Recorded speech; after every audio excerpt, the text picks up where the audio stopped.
네, 음식의 생명은 깊은 맛이죠. 깊은 맛을 낼 줄 아는 식당이 진짜 맛집입니다.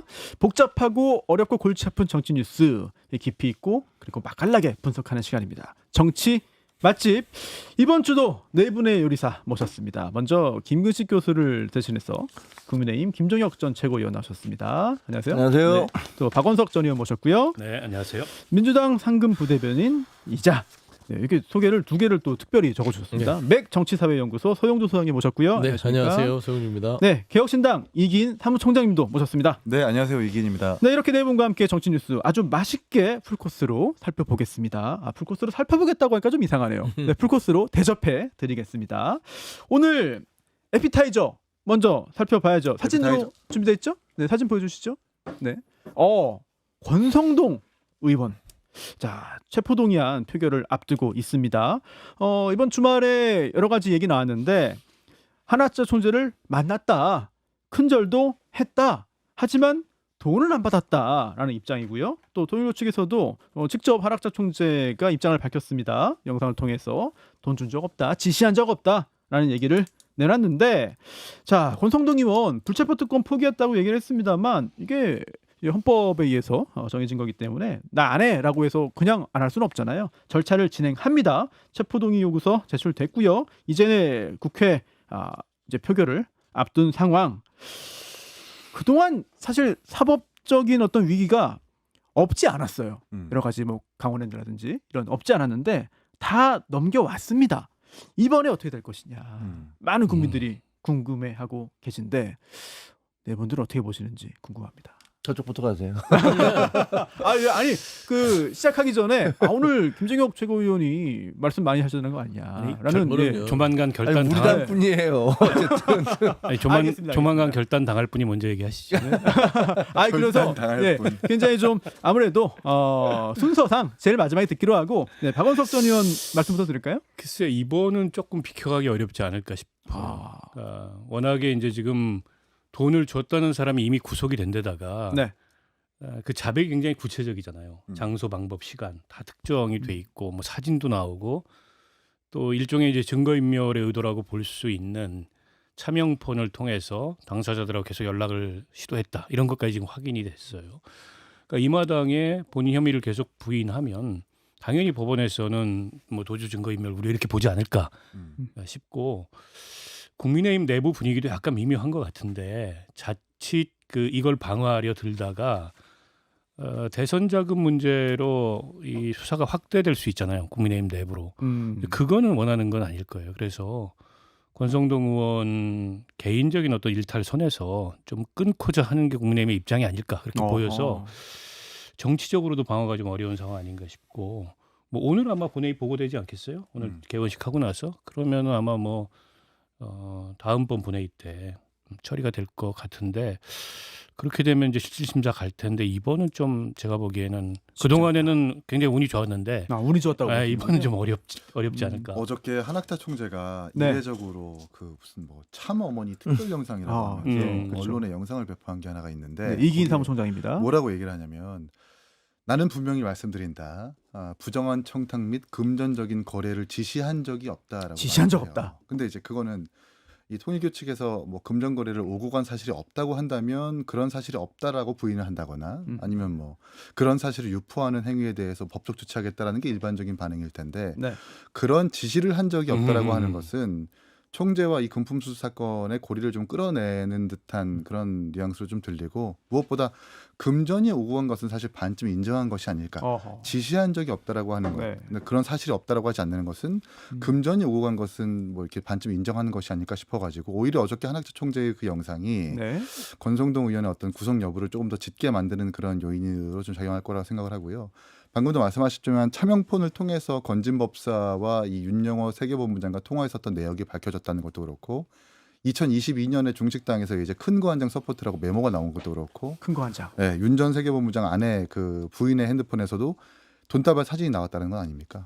이번만큼은 지난 2018년 강원랜드와는 달리 정황 증거가 구체적으로 나오고 있기 때문에 구속은 피하기는 어려워 보인다. 말씀드립니다. 네.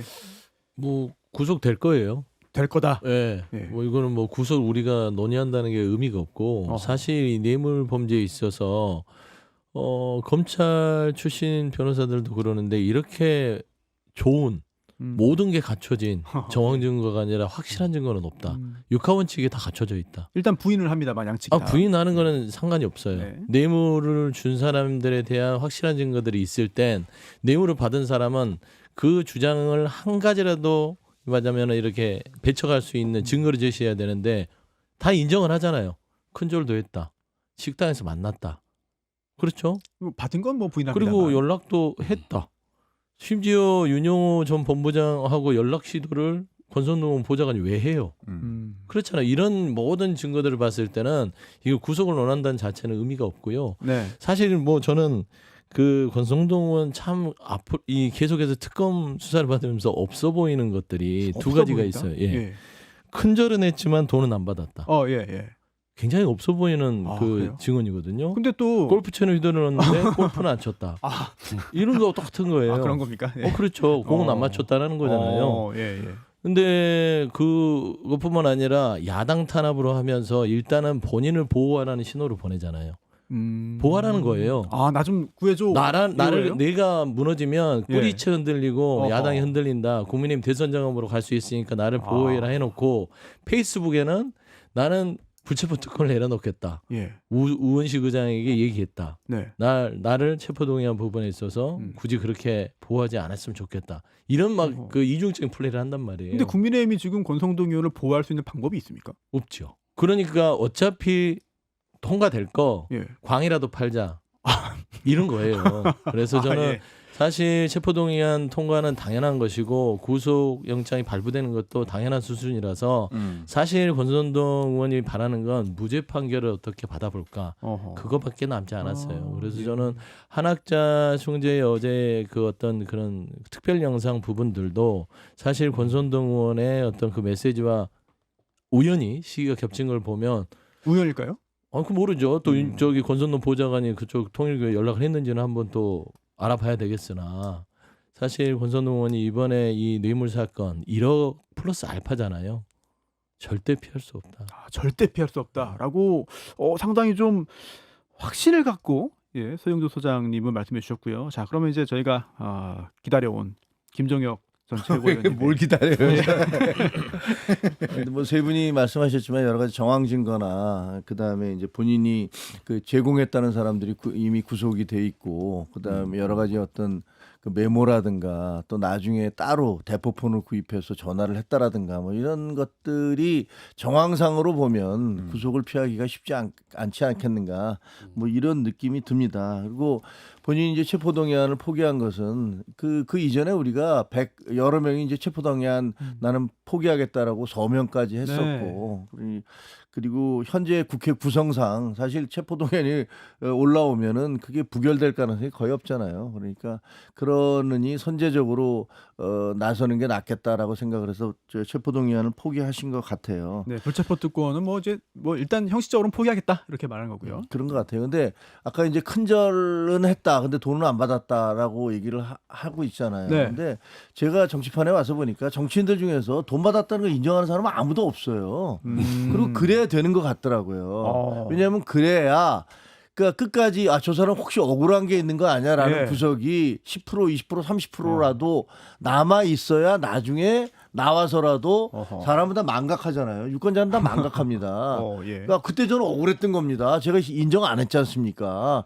그러면서 거기에 그때 당시에 정치 상황이 어땠고 뭐가 어땠고 이래가면서 저는 그래서 억울한 희생자인 겁니다. 이렇게 주장을 해야 돼요. 그러니까 민주당에서도 동봉투 건으로 받은 분들 중에서 인정하신 분 봤어요? 아무도 인정 안 하잖아요. 그러니까 그게 아마 정치인들의 어떤 규범 내지는 어떤 노하우 그런 건지도 모르겠다. 노하우다. 네, 노하우 같은 건 것 같아요. 뭐 정치인의 규범이 돈 받고 오리발 내미는 건 아니고요. 안 물론 받는 게 그렇겠죠. 원칙이죠. 그러니까 저는 앞으로 좀 눈여겨야 할 게 두 가지가 있는데 네. 하나는 이게 이제 불법 대선 자금으로 쓰였냐. 이 대목을 특검이 추가적으로 더 수사를 하지 않을까 싶고요. 야, 이거 왜 이렇게까지 번져가면 엄청난 사건이 아니 왜냐하면 시기적으로 그때 이제 대선 준비를 할 때였고 그리고 준축의 의도는 어쨌든 이게 윤석열 후보를 위해 쓰였으면 좋겠다라는 의도를 명확하게 얘기를 했어요. 그러면 그게 권성동 의원 호주머니 들어간 게 아니고 캠프로 흘러 들어가서 불법 대선 자금으로 쓰였냐. 라는 걸 이제 확인을 해봐야 될 때 만약 그런 거라면 이제 사건이 커지죠. 또 한 가지가 지금은 불법 정치자금, 그러니까 정치자금법 위반이거든요. 네. 정치자금법 위반은 아시다시피 뇌물보다는 형량이 약합니다. 그렇습니다. 근데 이게 뇌물죄 가능성도 있어요. 왜냐하면 그런 보도가 있었거든요. 권성동 의원이 무슨 통일교 간부들의 그 도박 관련된 수사 정보를 알려줬다.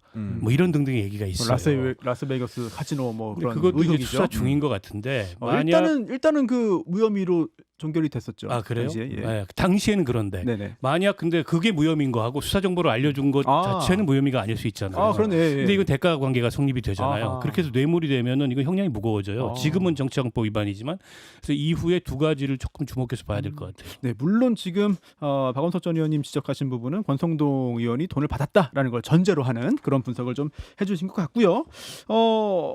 구속이 될지 여부 많은 국민들이 관심 있게 좀 지켜보는 것 같습니다. 자, 이렇게 에피타이저는 권성동 의원 관련해서 살펴봤고요. 네 분의 요리사가 직접 준비해온 메인 디시. 자, 이거 4개 저희가 다 살펴보지 못하고 유튜브로 넘어가기는 할 것 같습니다만 일단 하나씩 다 확인을 하겠습니다.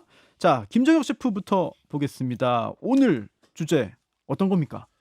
그러니까 뭐 이재명 전 지금 대통령에 각자 대한 자기 당의 다양한 문제를 접견에 대해 네. 각자 자기 당의 문제를 좀 지적해 오라고 하는 것 같아서 저는 뭐 그 막 오른 김장 대첩입니다. 네. 아, 김장 네. 대첩입니다. 김장 대첩 예. 영상 보고 설명 이어서 듣겠습니다. 윤석열 전 대통령에 대한 면허나 접견에 대해서는 적절한 시점에 적절한 결정을 하겠습니다. 저는 사실 네. 접견 신청을 미리 내놓은 상태예요. 원래 일반 접견 신청은 이게 10분 정도 이렇게 유리막을 좀 사이에 두고 예, 그렇습니다. 대화를 하게 돼 있어서 이게 좀 장소 변경 장소나 접견. 내 절치가 않다고 생각해서 장소 변경 신청을 해놨는데 그래서 지금 기다리고 있습니다. 네, 김장 대첩.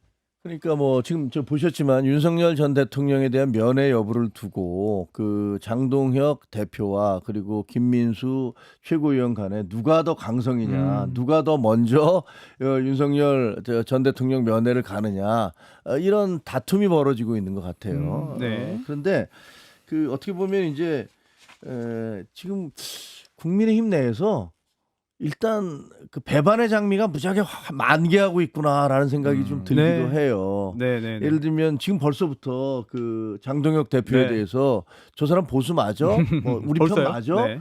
뭐 안 가고 네. 그 윤석열 대통령 면회 가기 전에 이재명 대통령 만나겠다고? 이거 우리가 가만 놔둬야 돼? 뭐 이런 얘기들이 막 나오고 있거든요. 네, 이거 잠시 후에 자세하게 네. 네 분의 의견 듣겠고요. 자, 서영주 소장님이 준비해온 메인 요리 뭡니까? 자, 영상 보고 확인해 보죠. 이런 얘기들이 마치 그 어떤 호수 위에 떠 있는 달 그림자 같은 거를 쫓아가는 그런 느낌을 좀 많이 받았고요. 네, 자 사진은 지금 화면에 나오고 있는데요. 김건희 씨의 입장문입니다. 8월 29일이고 가장 어두운 밤에 달빛이 밝게 빛나듯이 이 시간을 견디겠다라는 내용. 자, 윤석열 전 대통령과 김건희 씨의 달 얘기예요. 달 얘기. 달 얘기죠. 네, 이거 어떤 의미예요? 그러니까 이분들이 참 달을 좋아해요. 윤석열 전 대통령도 뭐 지금 헌재에서 아주 엄중한 재판을 받고 있는 상황에서 호수 위의 달 그림자가 아무 일도 일어나지 않았고 아무것도 다치지 않았는데 호수의 달 그림자를 쫓아가는 그런 네. 느낌이다라고 하면서 혐의를 부인하잖아요. 근데 그 배우자인 김건희 씨도 구속 기소가 되면서 어두운 밤에 달빛이처럼 견뎌내겠다는 거잖아요. 네. 본인이 달이에요. 그러니까 저는 뭐 이 부부가 파렴치한 일을 저질러 놓고서도 정말 일말의 반성이 없다. 그래서 정말 어디서 지금 국민들의 그 염장을 지르는 달타령이냐. 염장을 지른다. 그런 측면에서는 예. 이 부분은 그냥 뭐 넘어가기보다는 왜 이들이 달타령을 하는지 왜 좀 이 하는지. 부분을 한번 네. 생각해 볼 필요가 있다라고 해서 네. 정해봤습니다. 이것도 잠시 후에 자세히 살펴보겠고요. 자, 박원석 셰프의 메인 디시 사진으로 먼저 보겠습니다. 자, 이문정 동부지검장인데요. 예. 검찰 인사 참사다. 네, 개혁에 뭐 오적이 있다. 예, 정성호 법무부 장관이 뭐 이미 뭐 포섭됐다 또는 포획됐다. 네.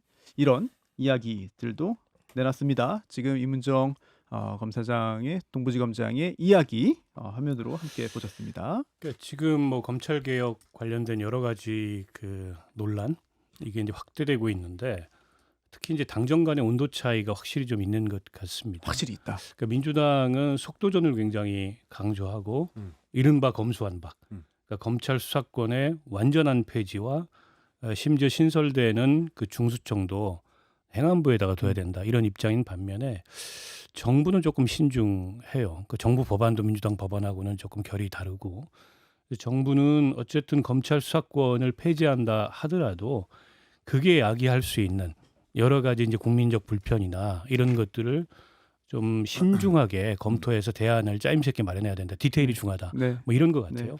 네. 근데 이게 이제 이문정 검사장이 갑자기 난입을 해가지고 난입이요?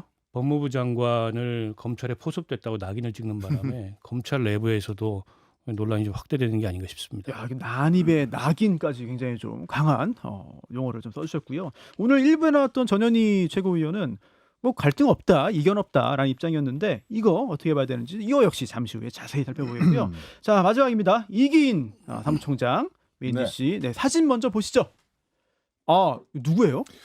뭐 밑에 써 있네요. 주병기 공정거래위원장 후보자인데요. 예. 오늘부터 이제 2025년 정기국회가 약 100일간의 대장정으로 시작이 됩니다. 예산도 있고 결산도 있고 이제 국회의 꽃이라고 하는 국정감사도 있는데 이 3명의 장관급 후보자들의 인사청문회도 예정되어 있거든요. 근데 이 제가 소개드렸던 이 사진에는 주병기 공정거래위원장 후보자라고 해서 지금 체납 논란과 압류 논란으로 좀 상당히 좀 뜨거운 사람이고 다른 교육부 장관도 마찬가지고 좀 막말 논란과 체납 논란 때문에 여론에서 좀 문매를 맞고 있는데 이분들이 과연 그 장관급 후보자들 위치에 적합한 사람인지 논의해 보기 위해서 가져왔습니다. 네, 인사 논란 역시 살펴보겠습니다. 자, 이 4개의 메인 디시, 메인 요리 중에서 김정혁 셰프가 가져온 요리 먼저 보시죠. 막 올린 김장 대첩. 자, 좀 전에 그 영상 봤잖아요. 근데 사실 장동혁 대표가 이 선거 과정에서는 엄청 강경한 얘기를 했다가 막상 대표 되고 나서는 약간 좀 뭔가 입장이 달라진 것 같기도 하고 뭐 그래요. 네. 이 단어 김장대첩이라는 말은 이제 처음에는 박상수 변호사가 그 페북에다 쓴 거예요. 박상수 변호사의 논리 구성은 이겁니다. 그러니까 한동훈 대표하고 좀 가깝죠. 네, 그렇죠. 2017년도에 그때 이제 홍준표 대표가 당선되고 유효의 최고위원이 당선이 됐는데 그 두 분이 뭐 런닝메이트라고 할 정도로 가까웠었는데 되고 나서 홍준표 대표는 중도 쪽으로 이제 확장을 해 나가려고 하는데 유효의 최고는 계속 그걸 반대를 하면서 둘이서 충돌이 있었고 그러다 보니까 뭐 주막집 주모라느니 뭐 이런 식의 막말이 오고 가다가 기억납니다. 결국은 유효의 씨가 제명이 되는 걸로 이제 끝나버렸는데 지금 이제 윤석열 전 대통령 면회를 계기로 해서 장동혁 지금 대표와 김민수 최고와의 사이도 그 유사한 그 루트를 따라가고 있는 거 아니냐. 이게 이제 그 박상수 변호사가 주장하고 있는 거예요. 그리고 아까 조금 전에 대표적으로 가겠다 안 가겠다를 놓고서 장동혁 대표는 조금씩 말을 바꾸고 있는 거 아니냐.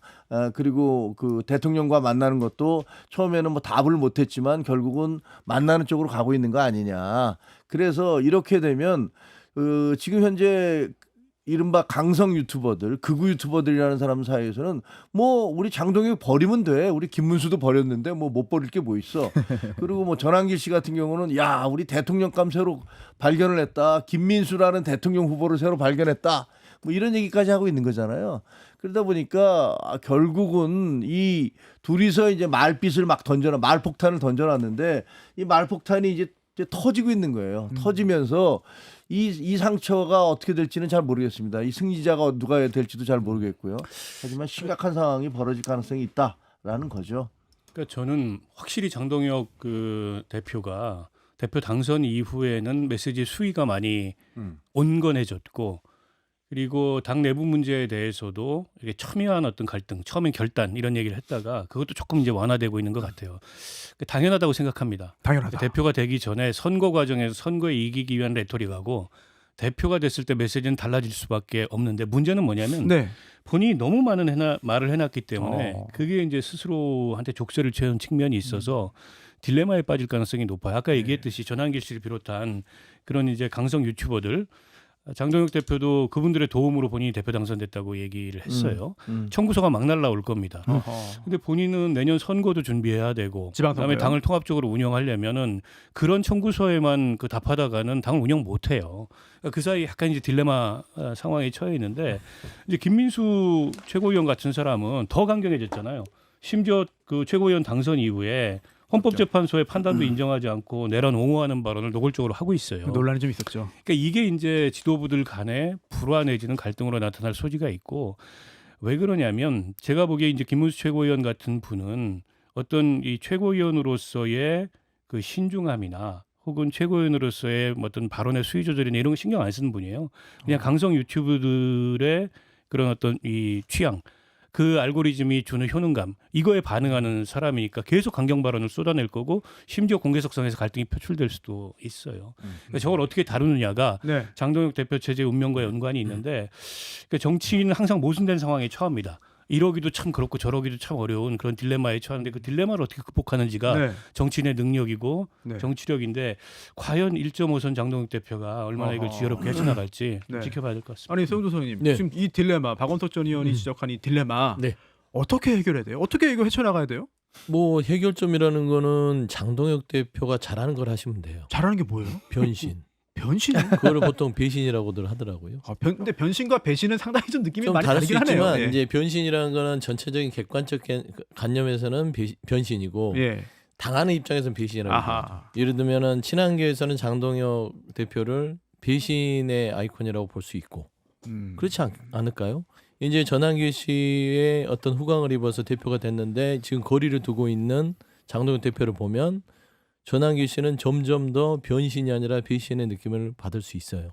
하지만 사실 이걸 헤쳐나가는 부분들은 저는 답이 없다고 봅니다. 답이 없다. 사실상 전한길 씨나 윤석열이라는 그 윤어게인을 도려내지 않으면 여기에서 대첩이라고 하는 걸 보고 깜짝 놀랐어요. 대첩이라는 표현도 무슨 좀 김장 그런가요? 대첩이에요. 그럼 뭐예요? 전한길 씨 보기에는 국지전도 안 돼요. 이거 뭐 하는 거야? 내가 지금 지켜보고 있는데 어떻게 예. 하는지 볼 거야. 라는 사안이고 사실 대첩이 아니라 두 분 장동혁 대표나 김민수 최고는 세척이 필요한 사람들입니다. 세척이 필요한 사람들이에요. 아, 그래요? 그래서 국민들 눈높이에는 씻겨내야 될 부분들이 많은 사람들인데 우리가 상식적으로 맞아요. 김민수 최고의 발언은 그냥 이 대한민국 법 질서의 바깥에서 이야기하는 사람이 국민의힘 지도부의 최고위원이에요. 장동혁 대표도 윤석열 전 대통령에 대한 구치소 방문을 적당한 시점에 결정하겠다. 네.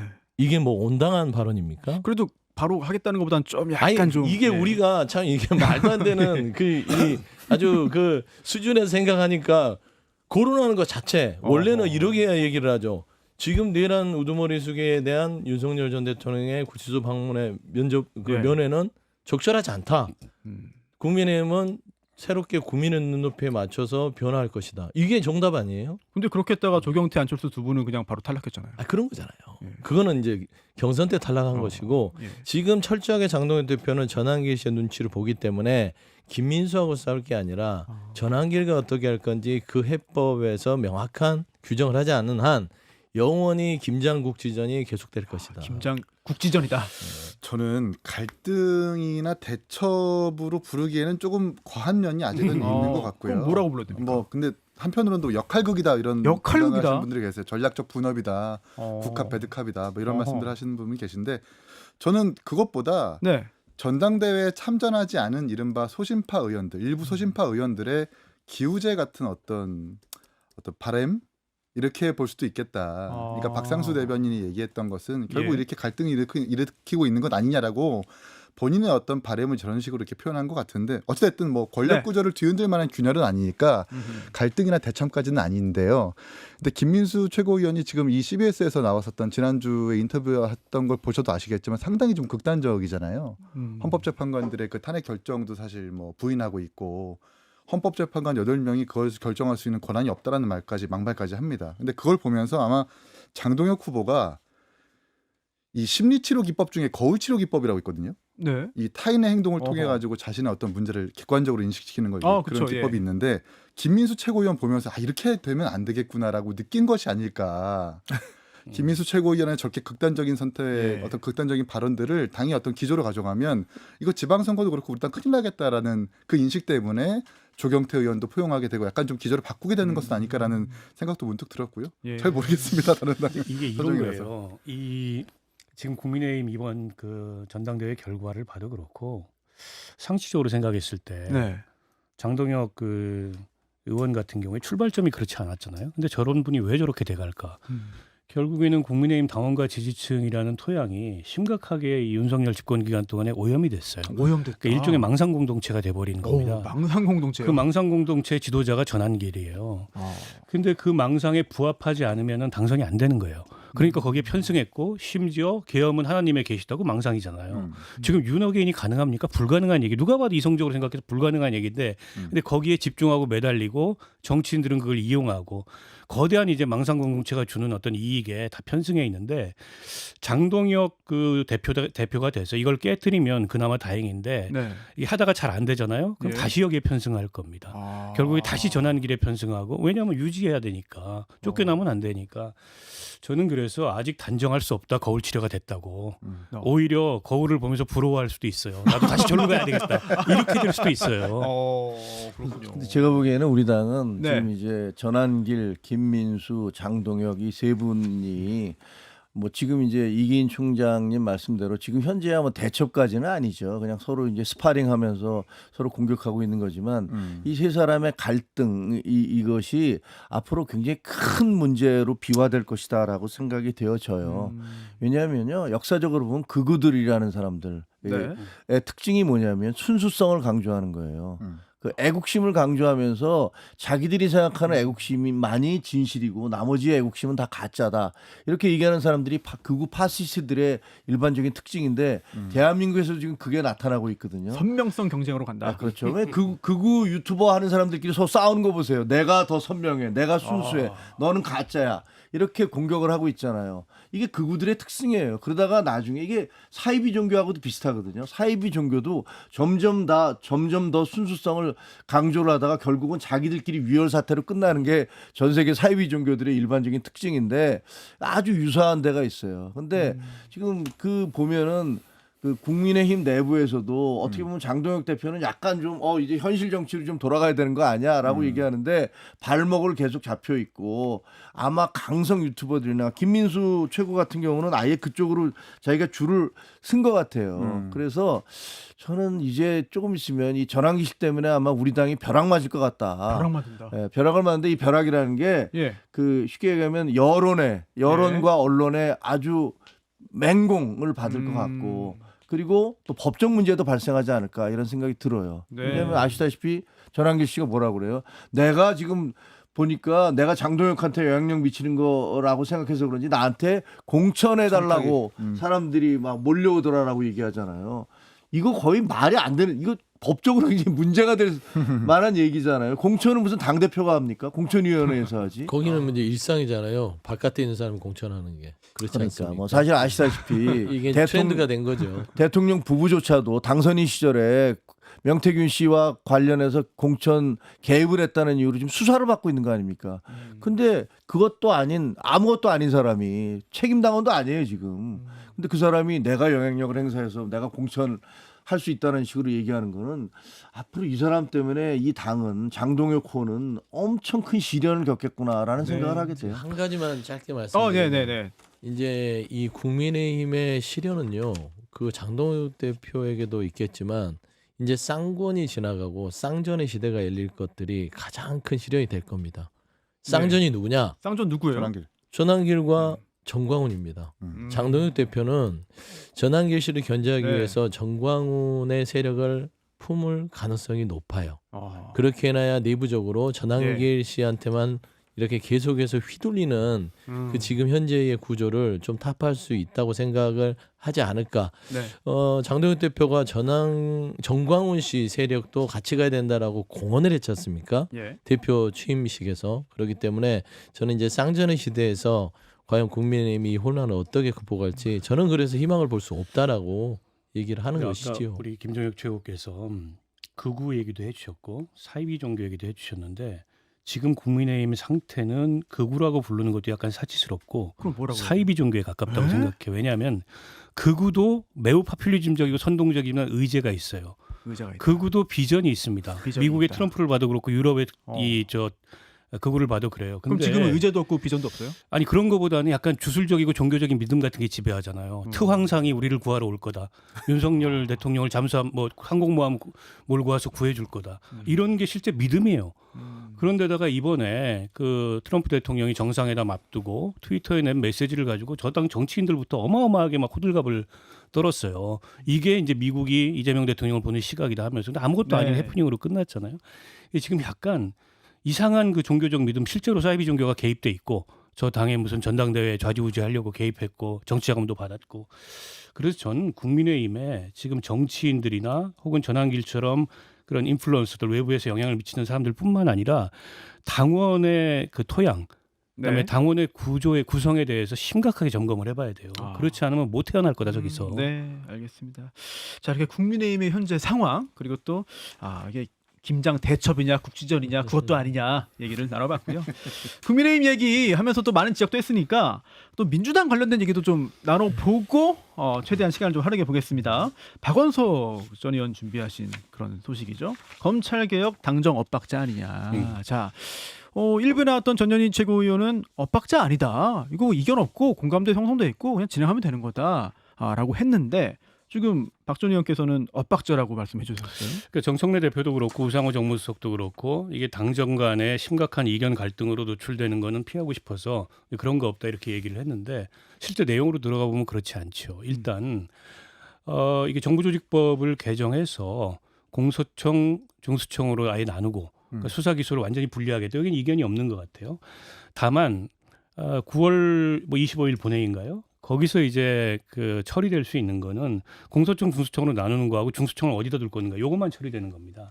나머지 디테일들은 앞으로 산 넘어 산이에요. 가야 될 길이 멀고 그 디테일과 관련된 이견이 굉장히 큰 거죠. 대표적인 게 네. 검찰의 이제 보안 수사 요구권까지 다 폐지하자라는 게 지금 민주당의 주장인 반면 지금도 문제가 심각하게 발생을 하고 있는데 보안 수사 요구권을 폐지하면 더 심각해질 거고 보안 수사 요구권 정도가 아니라 보안 수사권까지 유지해야 된다라는 게 이제 법무부와 지금 이제 대통령실의 입장인 것 같아요. 이거 작은 차이가 아니거든요.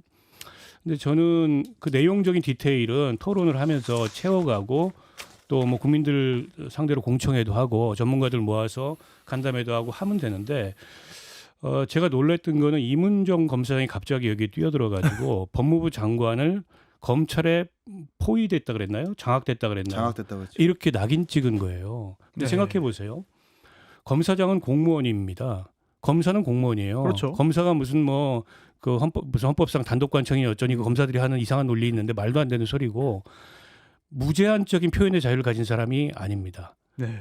검찰의 독립성에 대한 상당한 오해가 있는 것 같은데 그거는 수사권에 있어서의 독립성이지 검찰의 존재 자체가 혹은 검사의 존재 자체가 대통령이나 행정부로부터 독립된 게 아니에요. 즉 검사장은 무제한적인 표현의 자유를 가진 사람이 아니라는 겁니다. 근데 그런 사람이 본인 인사권자이자 상관을 향해서 더군다나 토론이 필요한 이슈를 가지고 이런 식의 언급을 한다는 게 상식적입니까? 저는 이문성 검사장은 지금 이 알고리즘에 심각하게 그분이야말로 장악돼 있는 게 아닌가 우려가 들고요. 오죽하면은 검찰 내부에서도 정신 좀 차리라 이런 얘기가 지금 나오지 않았습니까?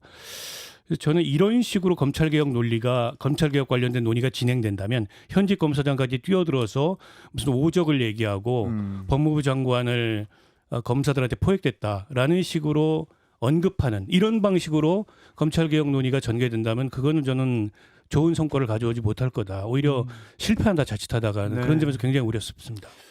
저는 이문정 검사장 얘기 듣고 정말 깜짝 놀란 게 아니 이분이 만약에 자기가 수사하는 내용에 있어서 외압이 있거나 잘못된 지시가 있을 때 그것을 뭐 항의하거나 이런 건 얼마든지 할 수가 있겠죠. 네. 근데 이거는 본인의 사안이 아니잖아요. 이건 국회하고 그다음에 법무부에서 결정을 하는 거예요. 근데 이분이 갑자기 나타나갖고 오적이니 뭐니 얘기를 하고 있잖아요.